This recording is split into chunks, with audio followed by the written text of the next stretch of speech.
You're listening to Mortgage Lending Mastery. Get the knowledge you need to advance your mortgage practice quickly and efficiently from Jen Du Plessis, America's mortgage mastery mentor with over 37 years of experience and over $1 billion in lifetime fundings. Jen has been mentoring loan officers and realtors for over 15 years and speaking on stages across the globe. So settle in and get ready as Jen and her guests share their experience, passion, and strategies to help you crack the top producer code to reach new heights in your business. And now, here's your host, Jen Du Plessis, mortgage mastery mentor and head chick in charge of Kinetic Spark Consulting.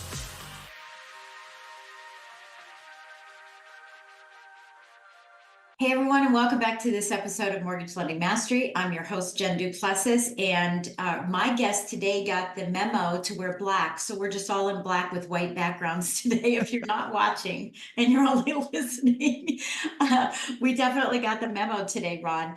Today, I'd like to introduce you to Ron Vaimberg. He's a mortgage and real estate leader renowned for his top performing training and coaching. He's best known for his unique ability to deliver highly effective and easy to implement marketing, sales, and leadership strategies to his audiences and private clients, resulting in growth in record time. And with that, I'm just going to stop there because your resume or your bio will be on our notes and everyone can read all the other details. But what I'll say about Ron is that he and I have shared the stage on a couple of occasions, not a whole bunch of occasions, but we do occasionally cross paths, both speaking in the mortgage industry, you know, when I'm doing that. And I don't do that as frequently as I used to. I'm just more out there everywhere, right? But you know, what I love about you, Ron, and what I really want to focus on today is relationships. You've got a couple of unique ways about creating relationships. And while we talk about business relationships all the time, you know, I think it falls on deaf ears. It's just like the Simon Sinek, know your why. Whenever we talk about what's your why, people start freaking out because they don't understand how to figure it out. What are your core values? I don't know how to figure it out, right? And I think the same thing happens with relationships, where we just want relationships, but not willing to do the heavy lifting to really dig in and have those long-term, deep, rich relationships. And so I really want to talk about that today, but I first want to say welcome. Welcome to the show. Well, Jen, thanks so much for having me. And yes, we've known each other for a very long time, and, you know, on and off we cross paths. So It's a pleasure to really be on here. And thank you for having me.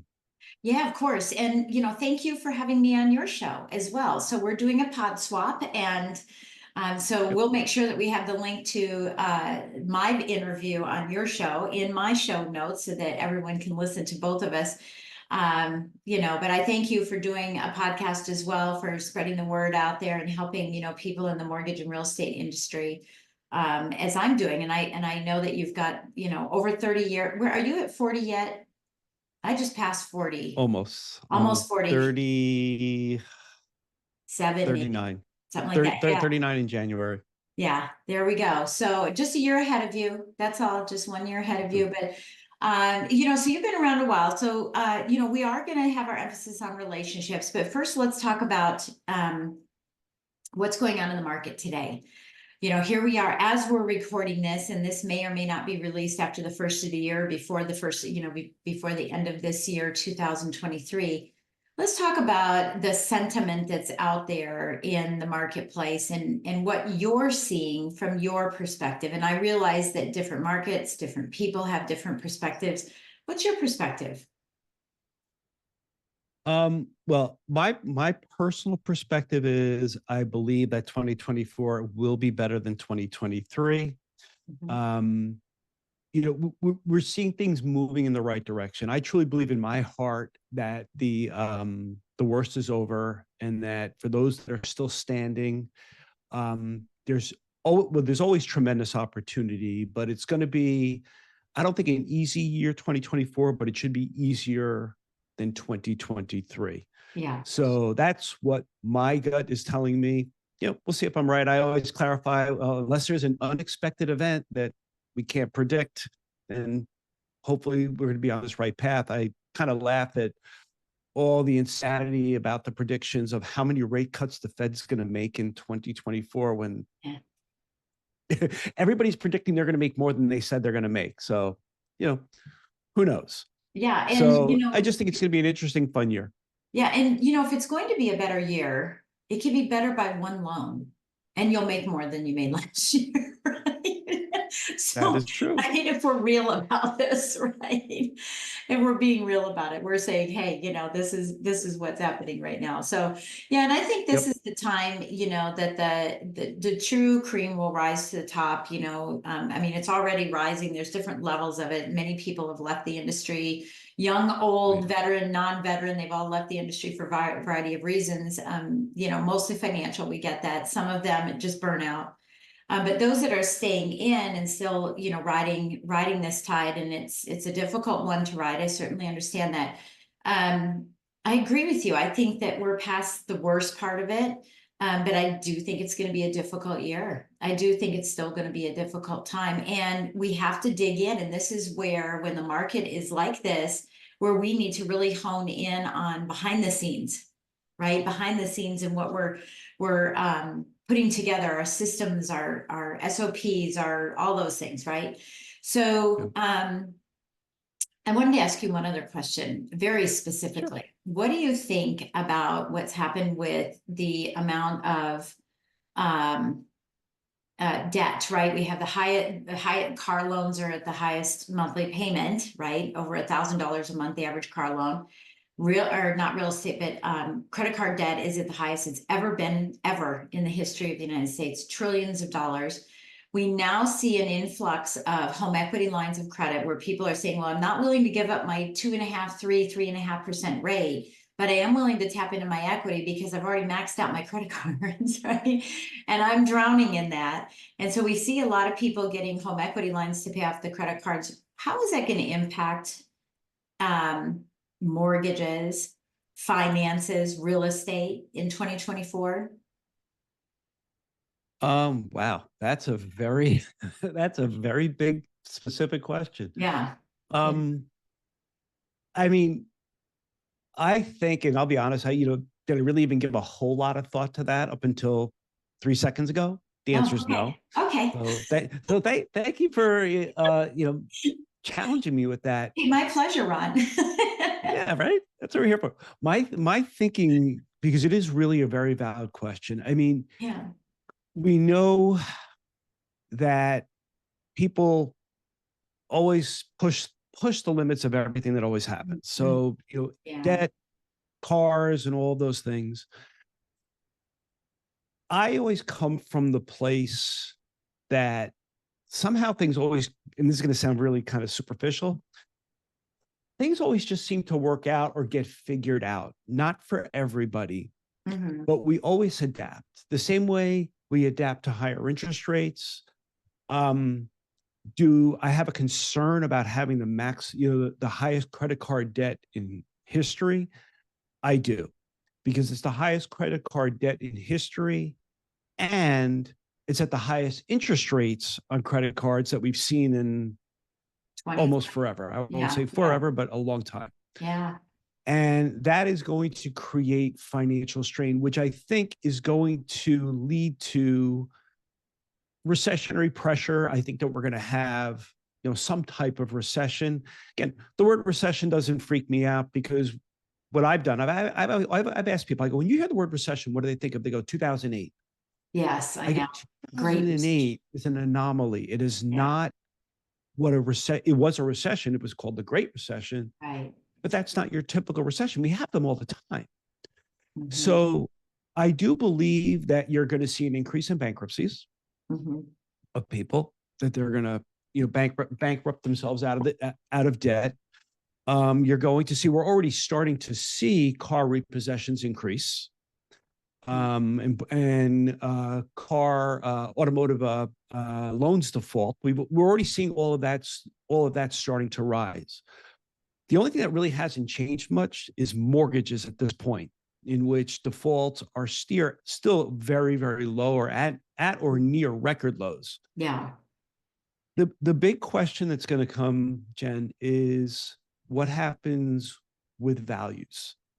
And if values continue to grow, then that's going to be the parachute for some of the credit card debt. And that's going to be the parachute to refinance out of the home equity lines, which will come down in rates if the Fed lowers rates. But the question is, will people be able to tap into equity? Because a lot of people are already starting to max out on the LTVs.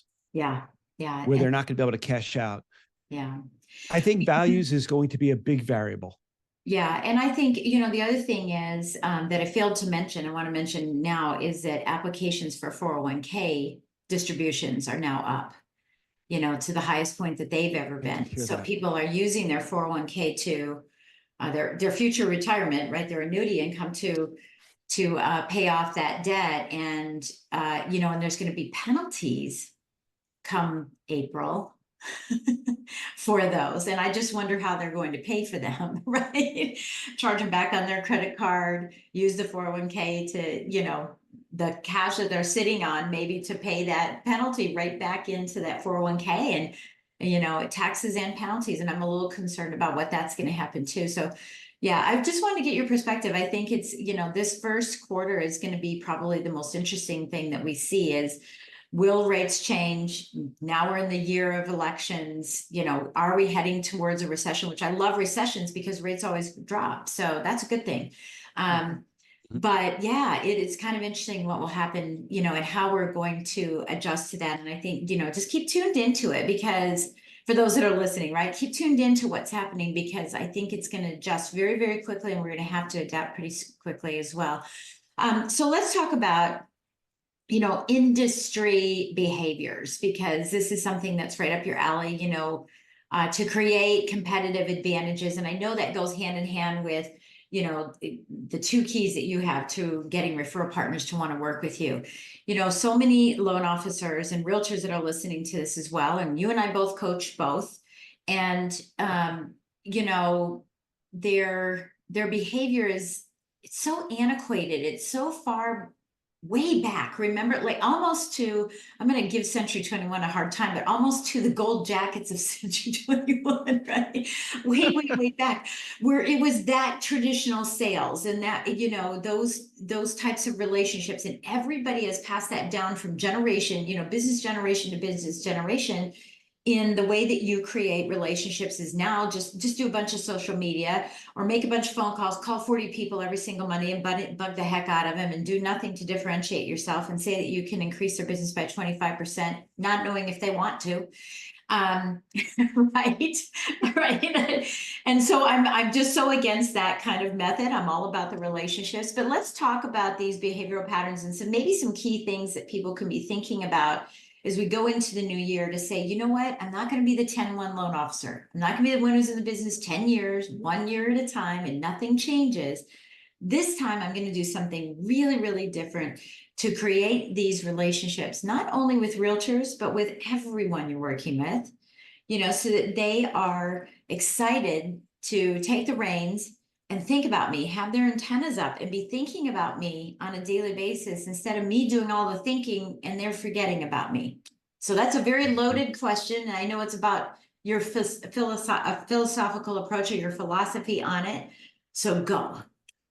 Okay, well, great question. It's a very large, wide question.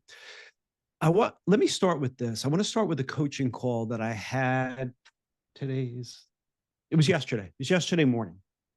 And this is someone I've known for many, many years. And, you know, we talk about patterns. And one of my areas of expertise is that I recognize patterns of behavior very quickly. And you know, one of the patterns that exists in the mortgage industry, in many industries, but you know, mortgage and real estate is my specialty. We're industries that just never learn from our mistakes. We do the same thing over and over again. Yeah. And so I'm on the phone, and anybody who knows me, they know I'm a straight shooter. So I'm not on the phone, I'm on Zoom with a client because I do my coaching this way.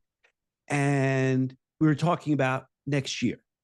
And he said, and he's been in the business a long time. And he goes, yeah, I think next year is going to be better. You know, I'm sure refis are going to pick up. And I said, stop right there.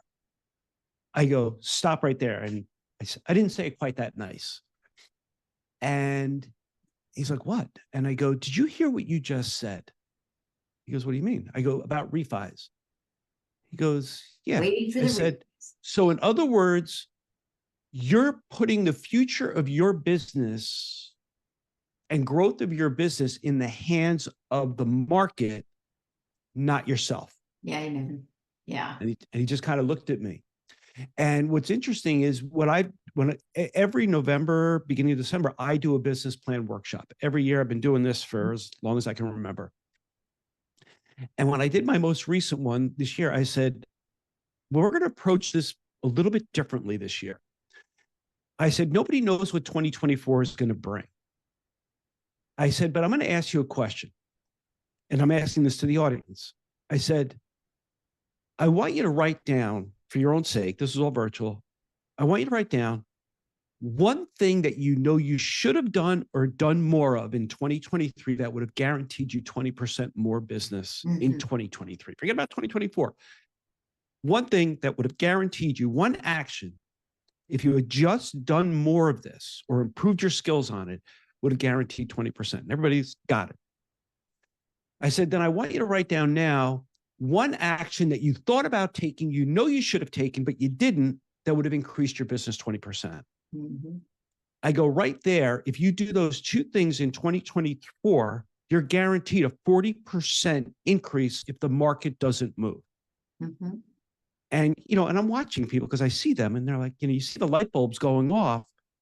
Because is it really that simple? And the answer is, yeah, it really is that simple.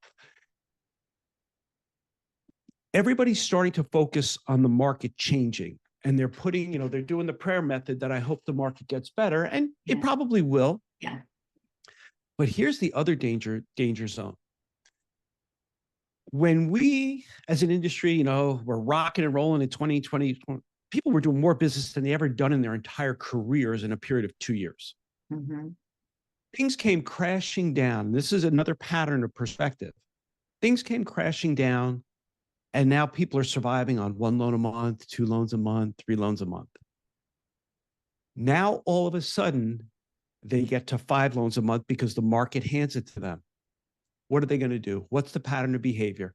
They're going to take their foot off the gas and sit behind. And they're going to think like, wow, I just kind of won lotto because I can breathe again because I got 5 loans instead of 3. And the whole business growth mindset goes right out the window, except for top producers. Yeah.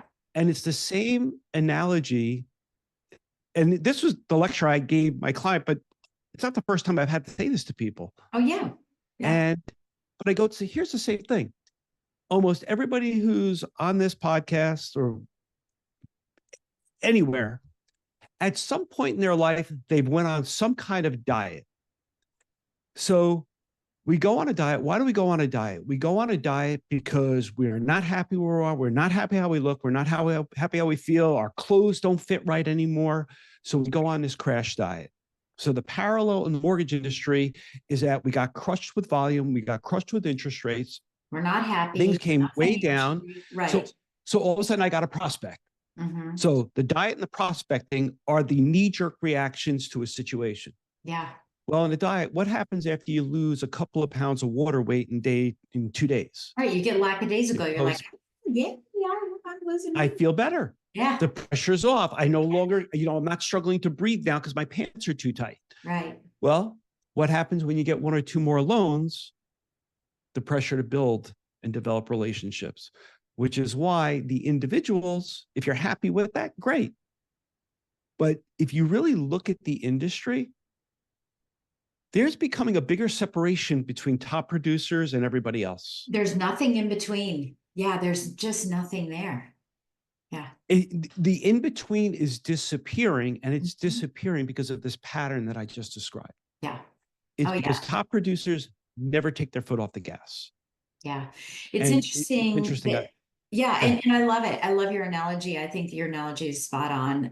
It's habitual. And that's why I said the 10-1, right? It's that reset, but we hate that we love the end of the year. We're like, ooh, end of the year. And then on January 1st, we're like, here we go again, and I'm just and I've heard people say, and Grant Cardone says this too, that people quit. They quit on money. That his context is a little different than what I'm going to be sharing now, but people quit on money. And what happens is if you have 100, you want to close 100 loans, or close on 100 properties this year, and you get to 60 by June, you're like, the mentality is, well, I only have 40 more to go to hit my goal.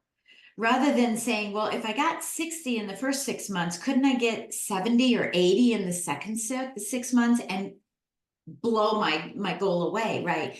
And so this patterning, I think is very, very interesting to see. And it'll be interesting to see if, new blood that comes into the industry over the next couple of years adopts the same thing. And I talked about this, has been handed around from generation to generation.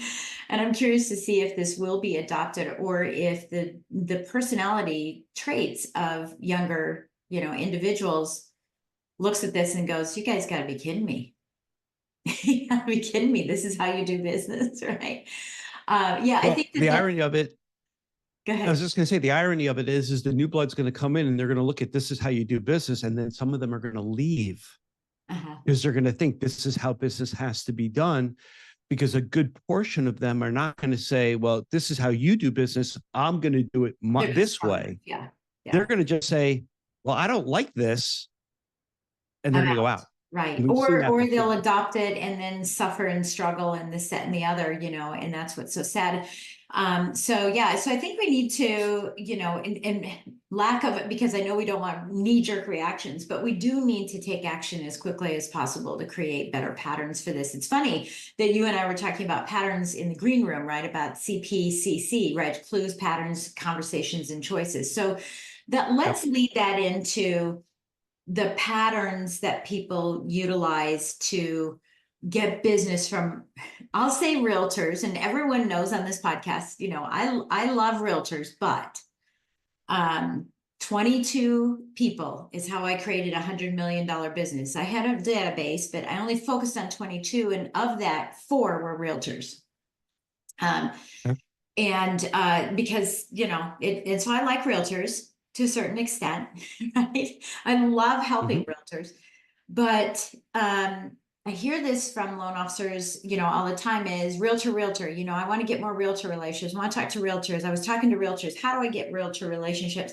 And I think that that's important, but I don't think it's the only thing. So, let's talk about a pattern here. Why is it that the focus is so much on just realtors begging and pleading from people that do not one a month, but maybe one a quarter right now, one deal a quarter, one every 6 months. And we're waiting for them to hand us business in a commodity and atmosphere. So talk to us about that and how we can change that pattern for people as well. At least, your perspective on that.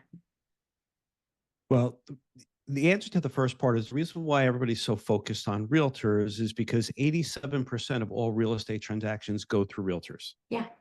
Okay. Either on a buy side or listing side. Yeah. And, there's a lot of companies out there, especially, this is what the lead gen companies won't tell you. They say, or there's a lot of voice out there about, or a lot of sound out there about, you've got to get to the borrower before the realtor. Okay. And they say, 90, I think the statistic, I'm not a big stats guy, but 92 or 93% of all buyers start their home search online. And that's that's the thing that the lead companies are always screaming from the mountaintop. 93% of all buyers are starting their home purchase search online. So what they don't tell you. Yeah. But here's what they don't tell you, and they never will. Right. Realtors, from my own rough viewing of this, represent over 90% of all leads that are generated online. Because the first place people are going is looking at real estate websites, looking at houses. So that's where they're going first. So trying to say, oh, I'm going to get there before the realtor is a very difficult challenge. So the realtors are already there. That's their bread and butter. They've got to put it out there. They're putting it on the MLS and in Zillow and wherever else it is. So it's already online. And that's where people are starting. They're not starting with the mortgage financing part. So the lead gen companies will never tell you this. They're just going to say, 90, we all know how you can massage statistics and they're going to massage it in their favor to get you to pay money for leads. Again, I'm not bashing lead generation companies. It's not a model that I particularly love. And we know trigger leads is probably going to die this year because of the new legislation that's being put forth. And it seems like Congress actually might agree on something, and that would be to ban trigger leads, or ban the bulk of it.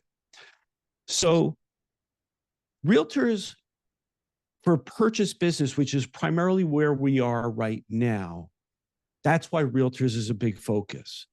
But when rates come down, you're going to see a lot more business that can come from attorneys, estate attorneys, by the way, divorce attorneys are always there. Okay, because people are always getting divorced. Yeah, they're not sitting around and waiting for the rates to drop. Right. Rates have nothing to do with divorce. Money problems have everything to do with divorce. Right. So we have that. You have financial planners, you have accountants, you just have spheres, business owners. Mm-hmm. The problem is, as a coach, what I see all the time, as it is, most people don't even know how to develop agent relationships. And I'm going to share the 2 keys to developing relationships with anybody. Yeah. Whether it's a realtor, attorney, accountant, financial plan, I don't care who it is. If it's a referral partner, there are 2 keys. And I'll give that in a second. Yeah. But I'm not doing a teaser. I'm just finishing the other thought. Yeah, no, I know. And that is that most people, this is the way I sum it up. And, I do this visually. So I always say, imagine a triangle, a triad. To be successful in this triad, you have to master marketing, which is the foundation. That's the bottom. Then you go up the left side, you have to master selling, which is knowing how to get people to say yes. Mm-hmm. And then the third side of the triad over here is the mortgage business, and it's everything delivery, else. Right, delivery. And I ask a simple question, the delivery. I ask a simple question. In a seminar, I go looking at marketing, selling, and the mortgage business. I go, which side of this triad gets more focused than the other 2 combined? The mortgage business. Mm-hmm. What good is knowing the mortgage business if you don't know how marketing, if you can't get anybody to talk to?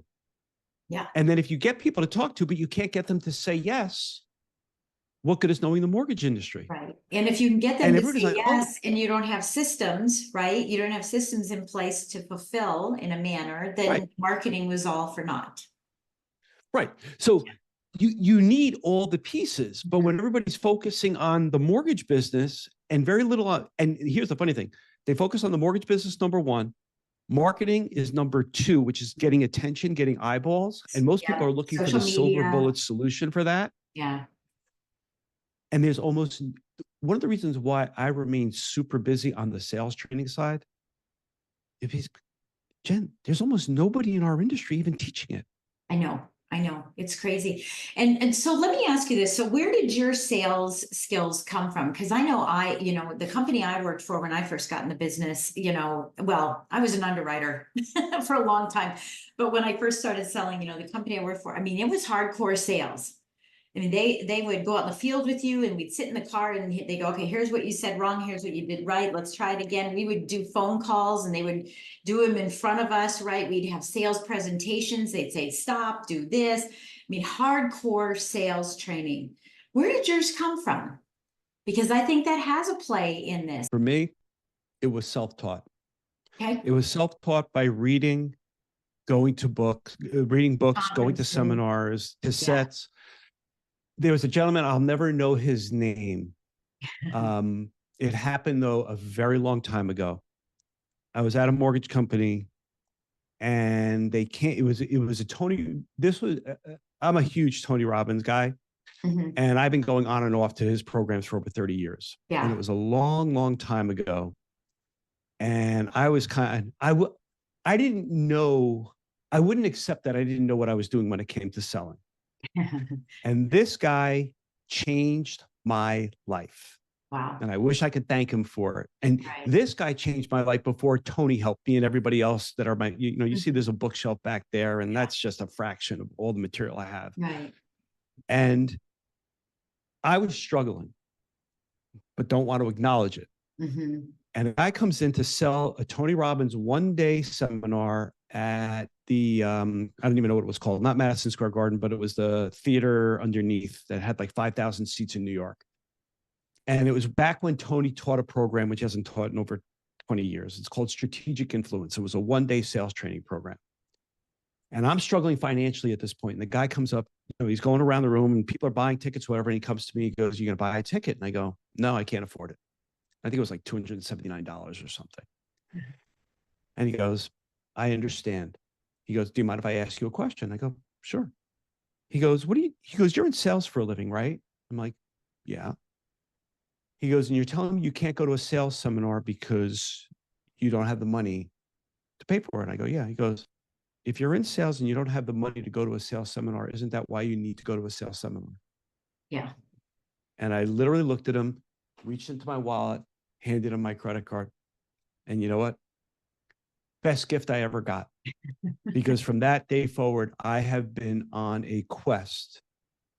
To this day, I still read books. I still go to seminars. I still, listen to audio programs on sales, marketing, and personal growth and psychology. Yeah. And that was the quest where I became self-taught. And the truth of the matter is, the majority I've learned about sales and marketing did not come from the mortgage industry.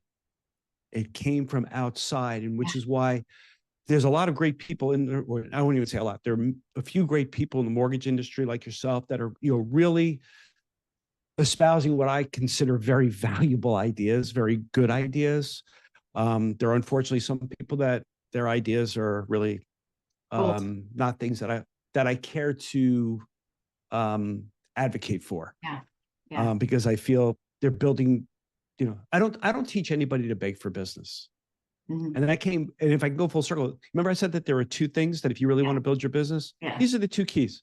Yeah. If you want to build your business, I don't care who the referral partners are. If you want to build your business, do one of two things. Figure out what their problem is and how you're going to solve it, or find out what opportunity you can create for them.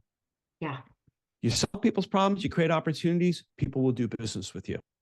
Is it that simple? It really is. Find the pain points. The example of back in 23, when we went through the period of time where buyers were sitting on the fence because interest rates were too high. What was the problem they had? They didn't know how to get their fence sitters off the fence. Yeah. So I taught my clients, teach them how to get the fence sitters off the fence. So I taught my clients, this is how you get the fence sitters off the fence. They would teach it to their realtors. And guess what?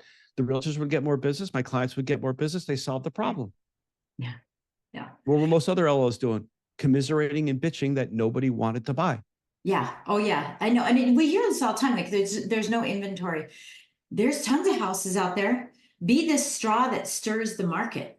Be the one who's cultivating that and coming up with ideas on how to stir up the market. It was interesting. You said the fence sitting. It reminds me of Brian Buffini, right? He says, if you sit on the fence, you're going to get splinters with your clients. And that's exactly it's like the sooner, hey, if you don't want to work with me or you're not ready to make the decision, fine. Next, who else do you know? Just get off the fence. Don't be up there wavering back and forth. Let us know, which way. But yeah, I love that. And we're going to dive deeper into that here in just a second. But I love that you're talking about, that sales piece. And it's so important to put yourself out there, from sales. Like, for example, I teach a presentation class. It's a power presentation intensive, and we do NLP and we do, speaking and hooks and, words and how to put your presentation together. All of those pieces into a one-day class that's 100, and I'm not pitching it. I'm just saying, because I'm not doing it right now, but I'm not pitching it. $125 class for one day. Oh, I don't know if I want to go and let other people see how I sell. What if my panties get in a wad and I say the wrong thing and I'm afraid to sell in a group? And, because I make people sell pens. I make people sell anything I pick up, sell it. Right.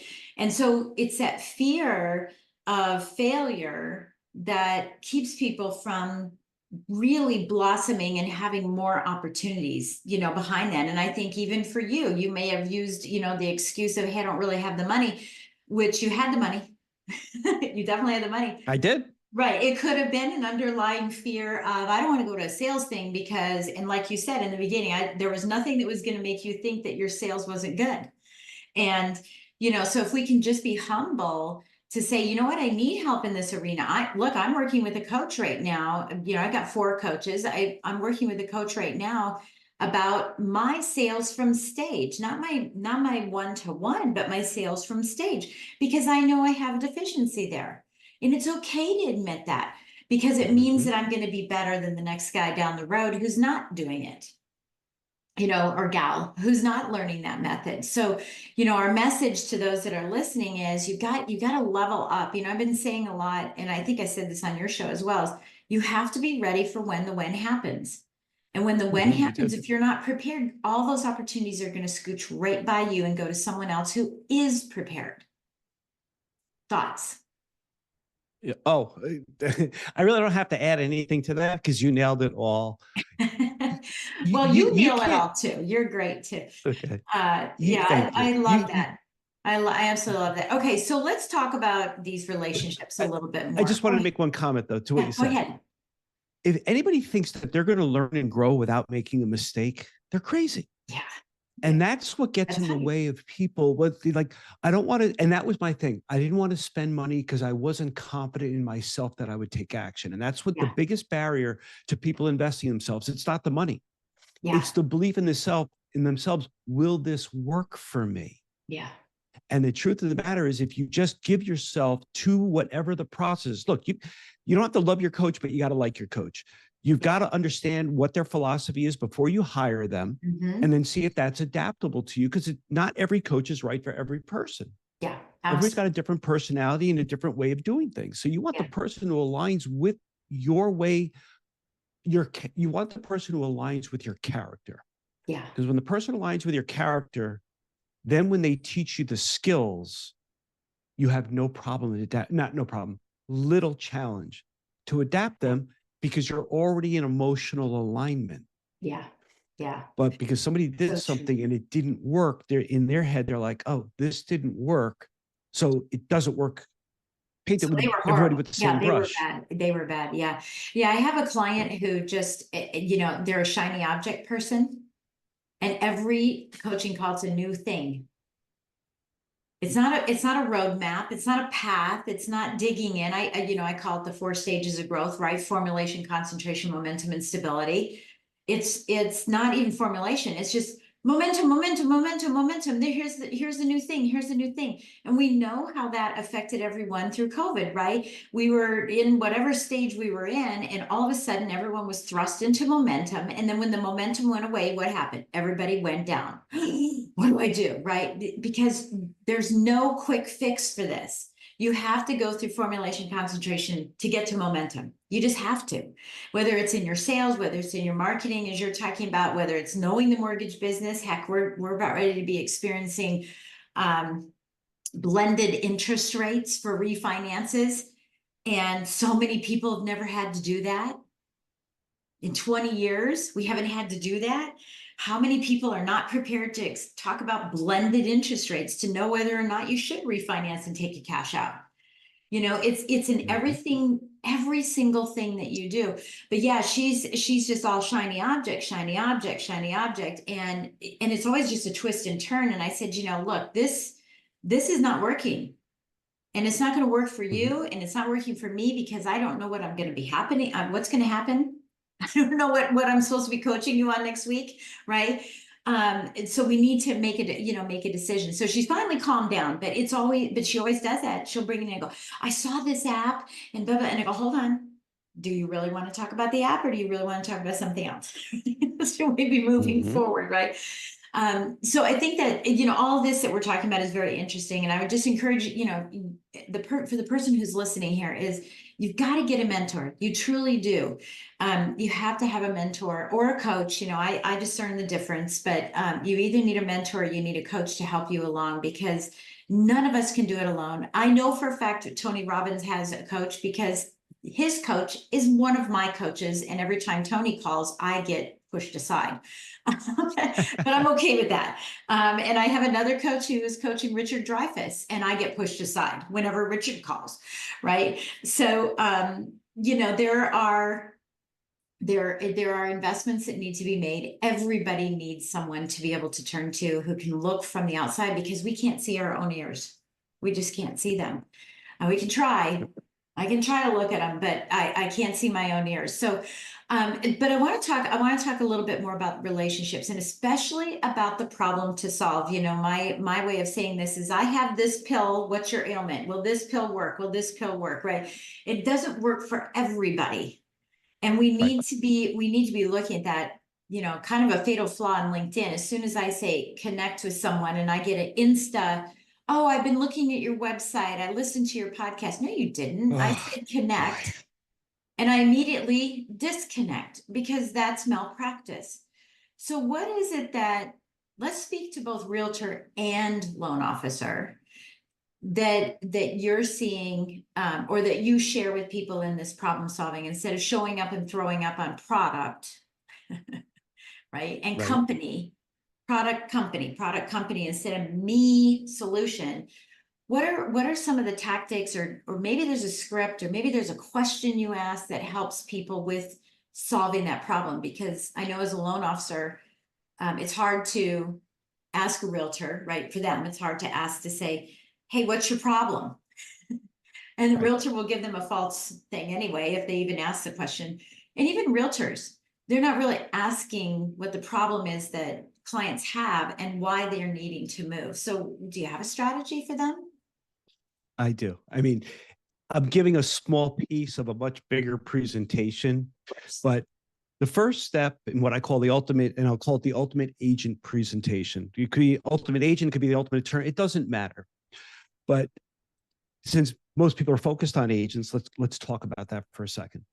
So the first thing, in order to get an appointment, you have to have an attention getter. So, hi, Jen. My name is Ron Vaimberg from ABC Mortgage. The reason I'm calling is blank.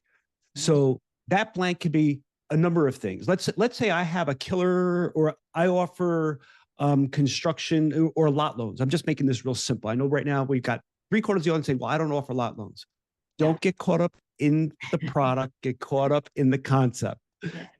So I call up and say, hi, Jen, my name is Ron Vaimberg from ABC Mortgage. The reason I'm calling is because I noticed that you had this listing on 123 Plot A, and it's been there for 45 days. And I'm calling because I have a unique way in helping agents that have listings that are not selling on lots to make them more marketable. Would you be available? And then we go into, so I get your attention. It's what I call the doorbuster. Yeah. And there's all different doorbusters. I could say, I noticed you've got an open house happening on such and such. Do you ever work with a loan officer that helps you get more exposure every time you do an open house? It gets you more listings, gets you more buyers. There's all different ways to get people's attention. And then this is what happens when I would get in that meeting with you. So we get in the meeting. Hi, Jen. I'm glad we could both make time to meet, whatever, get through the pleasantries. And then I say this. So guys, if you listen to nothing that Jen and I have said this whole time, just listen to this one piece. I'd say, you know, after we go through the pleasantries, Jen, before we get started, I'd like to be able to ask you a question. This is a question that I ask. So I say, before we get started, I'd like to be able, this is a question I ask every real estate agent I ever meet with, and I get all different answers, and I'd be very curious to hear what your answers are. Would that be okay? The answer is always yes. I say, please do not name names. Don't name a loan officer. Don't name a lender.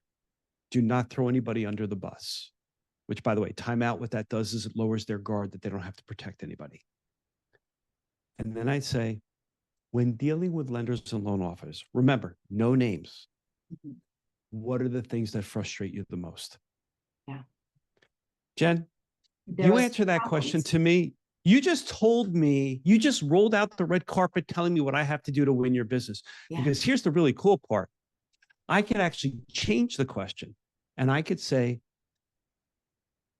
whether it's someone that you work with or when a borrower goes elsewhere for financing, what are the things that frustrate you the most? And I call that a ninja strategy because the ninja strategy is not ninja selling, a ninja strategy. The ninja strategy is because of how I worded the question, you just included your loan officer in the problem without realizing it. Yes. Because I said whether it's, and the key to everything that I teach is psychology exists. Behavior exists, patterns exist. We deal with this every single day. I'm just really good at figuring out what are the patterns everybody's doing and how to take advantage of them. Yeah. And I know that I've got to find your problem. If you tell me your problem and I solve it, we're going to do business. And I don't have to try and figure out what you need. You're going to tell me what you need. And then I plug in my solutions, which is why when I'm selling, I don't talk much. When I'm teaching, I have to talk. When you're teaching, you have to talk. But when we're selling, if you just ask the right questions, you don't have to really talk a whole lot. And that reduces everybody's nervousness. Yeah. Because one of the patterns is when people get nervous, what do? They start talking. Look at both of And us. if you're talking, We both did little duck. we duck both did the fingers. same thing. We know it. We know At it. the same time, right? Well, and that's the show up and throw up. And I think that, that's what ends up happening is you come in and you say, well, thanks so much for meeting with me. I want to tell you about my products. I want to tell you about my company. And there's nothing about yourself. And especially when we look at know, like, and trust for business, they know what we do. We have a title. We have a title. You know what I do. You might like me, and that's great. However, getting to trust and handing over my commission, handing over my reputation, handing over my livelihood to you is because I don't know who you are. I know what you do, but I don't know who you are because all you've done is come at me. And if you look at it, for those of you who are listening and not watching, you want to go to YouTube and watch this part. But when you come into that meeting, it's like you're, this is you going, at somebody. And when you start asking neutralizing questions, it brings it to an adult conversation so that you can actually solve problems. And in fact, it might even lean this way because now they want so much to work with you that they're asking you questions. And now you can decide if you want to work with them because it isn't a yes or no. It isn't either they want to work with you or not. There's a third element, and that is, do I want to work with them? That's why I'm meeting them. One of my favorite phrases, and I tell this to everybody when I do an intro. See, nobody can sign up for coaching. You can't sign up for coaching with me. You have to have I don't want to say an interview, a conversation. Right. I want to find out what you're about. You got to find out what I'm about if you don't know me. And we got to find out if we're a good fit and that I can help you. So it's a two-way street. It's really, we both have to make the decision. But I have a very simple, I'm sitting here talking to you. My calendar is right up here. And I always do, I'm very visual. And I say, I never want to look at my calendar and say, oh crap, I have to talk to this person, because I have a very simple philosophy. Life is too short to work with people you can working with. Yeah. And I had an ex-client of mine in Manhattan. I won't say his name. I don't wish evil on too many people. He's one I do. Yeah. This guy was just the most miserable human being I ever had the displeasure of being hired by. And after that, I said, I had chest pains working at his company. Oh my gosh. Yeah. I've had clients ever. like that too. That's because you're an empath. I mean, and that is part of it. I've gotten off a phone call and thrown up. And my husband said, that's enough. Who is that person? Because, he's Italian. He wants to go kill him. I've never done that, but yeah. Oh no. Cause I'm big empath. So, and I threw up and I was like, I can't do that anymore. And so we had to have a come to Jen meeting, to decide whether or not we were going to continue to work together. And, there were some really tough words that were used by both of us, to be able to get through it. And now she's been with me for 4 years and I can handle phone calls with her. And I don't think that. But you're right. My philosophy is work with people that complement and not complicate. And it's just that easy. You complicate me, my life, my world, my business, my family. Nope. Next. So I'm just like you. I mean, you can't go by I get that all the time. And I'm sure you do too. It's like, I don't see your programs. Nope, you won't. Because I customize everything for everybody, right? I love that. So those questions are fantastic. I absolutely love those questions. And, for those of you that listen at 1.5, just slow the speed down to 1/2 and go ahead and go back in. And then you can listen to the question again and write it down. And, then you're in a position where you can solve the problem. So I want to ask you about solving the problem. I know how I do it, but I want to ask you what your situation is Okay. with the problem. So if someone said to me, if you asked that question, you said one of the frustrations is, let's not make it mortgage specific. Let's say one of the questions is, I need more leads. That's what's frustrating me. And I don't get business Mhm. from my referral partners, or I need more leads. Let's just use that as an example.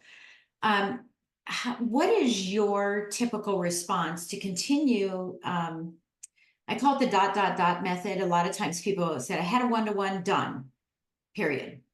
I'm thinking, and then what do I do? And how long, and then what can I do? And how can I share with them? And what else could I send to them? And when can I meet them again? And, I'm looking at the ... method. So when you're meeting with someone and they have revealed what their challenges are, and you can solve it, Johnny, on the spot, what is your strategy for doing that in terms of looking at how you can continue to manifest this relationship over a long period of time? Well, depending upon what the problem is that they reveal to me, I will say, well, this is, after we've developed that connection, everything else, I would say to them, well, this is how I would help you solve it. This is what we could do together. Not giving them every nuance of detail. I give them the concept, give them the solution. And then if they buy the solution, then you get into the how. Yeah. But if they're not buying the solution, I'm not going to get into how I'm going to solve it. And then once we get into the solution and I'm reading how they respond to that solution, then I say, okay, and I have a very simple rule about meetings. You never leave a meeting without your next step in place. Your next, in your words, your next dot in place. Mm-hmm. Yeah. So if I don't have, you never leave a meeting. I can't tell you how many originators leave money on the table because they leave a meeting and they say, people always say to me, oh, I had a great meeting. I said, really? I go, what did you talk about? Whatever. Oh, we got really along or whatever. I'm like, okay, how did the meeting? And I just jumped to the end. I go, how did the meeting end? Well, we really got along. I go, no. How did the meeting end? What's your next step? Oh, no, they're going What to do you give me mean? business. I promise. A high five. Right. I go, what's your next meeting about? And they're like, well, I'm going to follow up with them. Did you tell them you're going to follow up with them? Yeah. Did you tell them why you're going to follow up with them? And they're like, well, no. I go, then what's going to happen is you're going to go back to your office figuratively, and you're going to sit there and say, well, if I follow up too soon, they're going to think I'm desperate. If I Salesy. don't follow up, they're going to forget about me. Right. And then you get stuck in this place And then you're shaking, right? that You're shaking your you don't know boots. what. I want to call it. Right. So, everything that you're saying is just fantastic and so in alignment with me. And this is why you and I could talk, absolutely forever. Yes. I call those meetings one and done. Instead of one and done, go to one and one and another one and one and another one to one and, solve the problem. So, I love that. I love exactly what you're saying. So if, Ron, if someone wants to connect with you, what is the best way for them to connect with you? And I also know that, well, before I say that, you have a gift for everyone who's listening as well. And we'll be sure to put the link in the show notes, the 2024 Originator Breakthrough Business Blueprint. Tell us a little bit about that gift. Yes. The Originator Business Blueprint is not really a business plan. What it is, it's a series of questions that you're going to answer about your business. And by answering these questions, you're going to really have a picture of your business that you probably don't have right now. You're going to see where opportunities are. You're going to recognize where deficiencies are. And if you do it and you play full out and really give yourself to answering the questions, you're going to know honestly what you need to be working on specifically to grow your business. And you're going to really have a clear idea on where you can grow. And then you plug that into your action strategies of your business plan. Yeah. So the blueprint is just really kind of giving you to how to dissect your business and be honest with yourself. And if you answer, with 1 or 2 word answers, don't even bother doing it because you're wasting your time. Yeah. You've got to really see you. what comes out of your head. And some of you are going to write things. You're going to be like, holy crap, where did that come from? And you're going to realize that there are other things going on that you didn't Yeah. recognize. And sometimes putting So- it down and going back to it the next day or a couple hours later, you'll, think of new things too. And I would encourage you to do that. So we'll have that link Yep. available for you.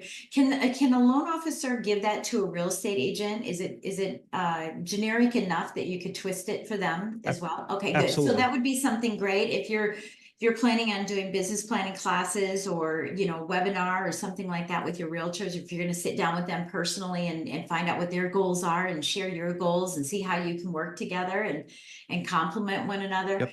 It's something that you could use as well. So, and then of course we have your links, your contact links, etc. If someone is interested in talking to you about speaking at an event or perhaps coaching with you as well. So, Sure. and I love this because I realize that the people that are listening, we've got a little over 45,000 listeners, and we don't know who's going to be my personality, who's going to be your personality. So this is a perfect example of not competition, but collaboration and the importance that you need to have this in your business. And I've shared that for the last 12 years on this, 12 years, January 1st, a couple days from now. For the last 12 years on this podcast is, not to be in competition with everybody around you, but do some collaboration. You never know what that's going to bring for you. So with that, Ron, thank you so much. I can't wait for, a year from now, I'll be calling you and saying, hey, we're going to do something called Beyond the Podcast, which I do live on Facebook.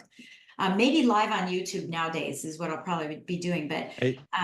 But yeah, a year from now, it's sort of where are they now? What are you thinking today? So I can't wait to do that. But I hope that we don't have a whole year before we see or talk to one another. So I thank you so much for being here with me on this show very much. Thank you so much. And thank you so much as well. This was great. Absolutely. Loved it. Absolutely. And thank you for listening in, and don't hang up right now. Don't say it's done right now. Be sure that you go over to YouTube and subscribe to my YouTube channel. Take a quick minute and use that thumb to scroll down and give us a great 5-star rating and write something about what Ron had to say that you're going to take action on so that we know what is resonating with you. If we don't know what's resonating with you, we can't do anything about it. And don't forget that we've got lots of resources available, lots of links below in the show notes. Utilize those links and tap into our community. And we will catch you next time on Mortgage Lending Mastery. Thanks for listening to Mortgage Lending Mastery. Be sure to subscribe to hear more sales tips, ideas, strategies, and tactics to help you with your personal and professional growth to multiply your results in record time. And if you like what we're doing, don't forget to give us a rating and review so we can continue to bring you the best content possible. Wanting more beyond the podcast? Join our Mortgage Lending Mastery membership community, where you will find extended interviews with our favorite guests, weekly training, tips, and insider secrets, fireside chats with Jen, free content, meet, share, and collaborate with other members, and so much more. Click the link in the show notes to learn more about this exclusive content. Mortgage Lending Mastery is an Industry Syndicate charter podcast. Industry Syndicate is the first podcast network specifically for the mortgage and real estate industries. Get the Industry Syndicate app in the App Store or Google Play today.